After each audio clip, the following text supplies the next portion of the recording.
Nationalify, this is a bonus lesson for you guys. I'm explaining the gas law equations, doing some examples, making sure you totally understand all the equations. But before we do that, what would a bonus lesson be without having my favourite little pal here, Nova, to join in the fun? Today I thought I would share with you all the toys that Nova has, okay? Nova, she has a toy box. Now, let's see what she has. First things first, a fox, okay? And then a fox that's definitely seen better days. So she'll rip this apart and we have a classic, absolute classic. So that's the first one, okay? We have a duck. I think ducks are our favourite. We have a duck that's definitely, again, seen better days, but pretty rigid. This is a good one, okay? Pets at home, thank you very much. We've got another duck. This one has definitely been ripped from behind. Same material, still doing strong.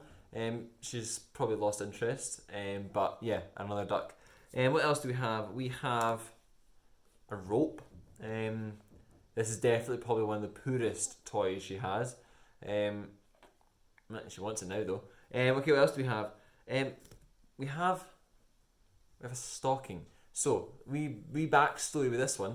I actually gave this to my wife about 3-4 years ago for Christmas, and Nova managed to find it and tear it apart. So it's now hers. So this is Nova's Christmas stocking, okay? And it's all ripped and everything like that. So that's that one. And then last of all, we have a little donkey of some sort, which again, there's no fluff. So what she does is she rips it open and takes the fluff out. That's what she's like. So that's her toy box. I hope you now know a little bit about Nova and the fact that she has a toy box. But that's all I want to talk about. Bit of fun, seeing Nova once more, and I'm going to now talk about all the different equations and examples for gas laws, and I hope it's really, really helpful, National 5. And I'm going to head over now. 3, 2, 1, and go.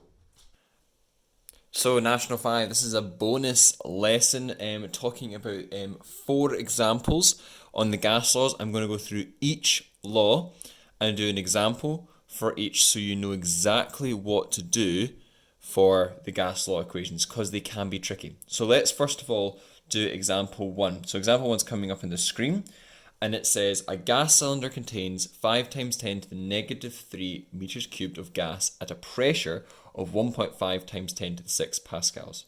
What volume of gas would be released at atmospheric pressure, which is 1 times 10 to the power of 5 pascals, and assume no gas has left the cylinder? Okay, so how are we going to do this question? Well, the equation I'm going to use here, I've got pressures and I've got volume. So I'm going to do P1 V1 equals P2 V2.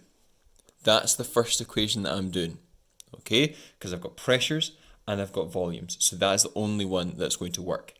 Now, I'm just going to start filling in the things. So everything in the first sentence, okay, is seen as 1. Everything in the second sentence is seen as 2. So the first sentence has a pressure of 1.5 times 10 to the power of 6 times the volume, which is 5 times 10 to the negative 3 equals, and then it's the second sentence. So anything here that we have, so we do not have the volume, so we're going to have the volume as V2, but we do have a pressure of 1 times 10 to the power of 5 V2, because we don't have V2. So everything in the first sentence is gone here, everything in the second sentence is gone here, but we're trying to find out V2. Now, V2, if I rearrange this, is just going to be 1.5 times 10 to the 6 times 5 times 10 to the negative 3, all divided by 1 times 10 to the power of 5. So if I did that in my calculator, I get 0.075 meters cubed. Okay, so that's the first example. All right, makes sense. Okay, so that's the first example. That's how you do P1 V1 equals P2 V2. So let's look at another example, and that's coming up on the screen here. So 2, and I'll move this ever so slightly up, just hit the tripod as well.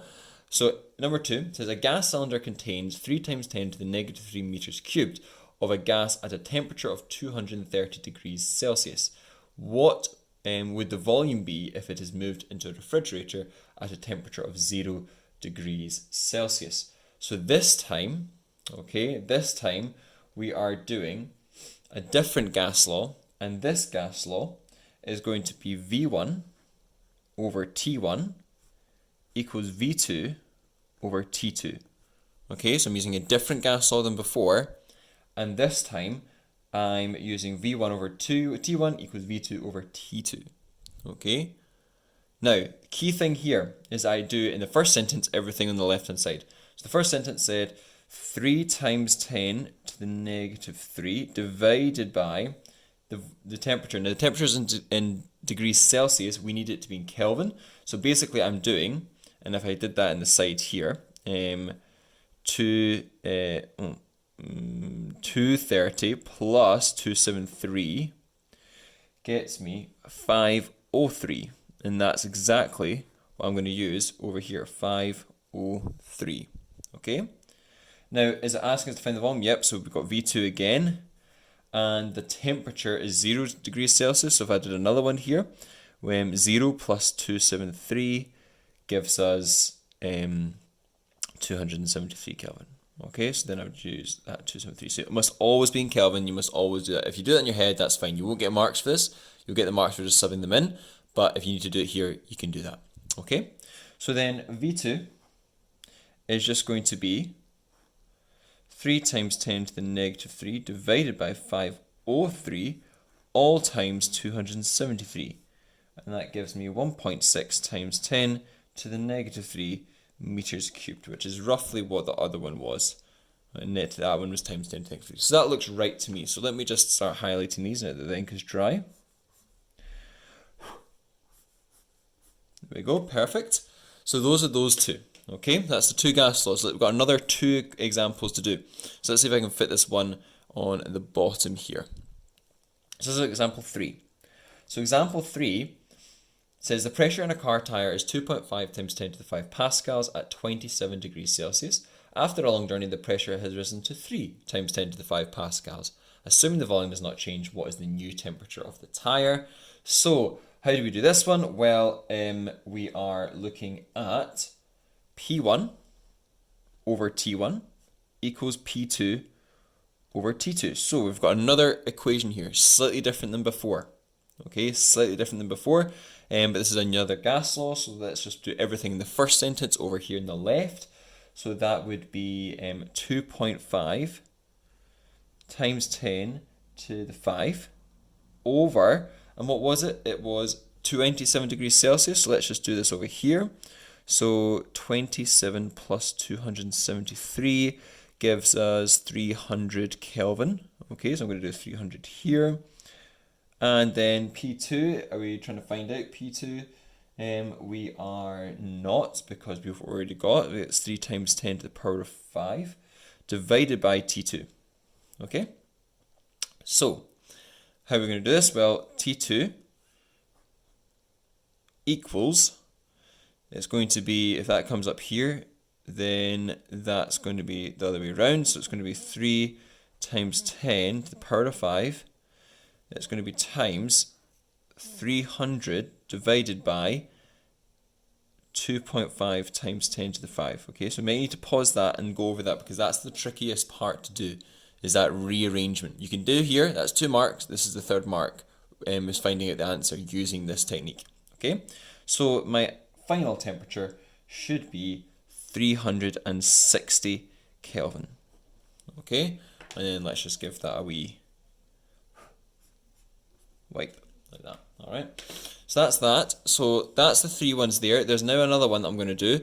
I'm going to just move this ever so slightly back up, and it's the last one, and that's 4. And this one's slightly tricky because it says this. It says a gas cylinder contains 12 times 10 to the negative 3 meters cubed of a gas at a temperature of 5 degrees Celsius. It has a pressure of 4.8 times 10 to the 5 pascals. What would the volume be if it is moved into a heater at a temperature 500 degrees Celsius and at a pressure 12 times 10 to the 5 pascals? Right, so there's a whole bunch of stuff going on here. And this is when you get 5 things, remember we're still doing the first sentence, second sentence, but we're going to have to do P1 V1 over T1. equals P2 V2 over T2. Okay? So that's your equation you're going to have to use. You're going to have to use that. Why can you not just use 2 of them? Because there's 5 different parameters, so it might be slightly different because you've got more to deal with. Okay? So we have to include all the pieces of information. The first sentence is showing that we have 4.8 times 10 to the 5 times 12 times 10 to the negative 3 all over. And now I'm just going to do the temperatures, so we should be good at that. So 5 times plus 273 is 278. And then my pressure on the other side is 12 times 10 to the 5 times V2, because we don't know what the volume is, divided by 500 plus 273 is 773. Okay, so again, pause it if you need to do the Kelvin scale now, but I'm just moving through a wee bit faster.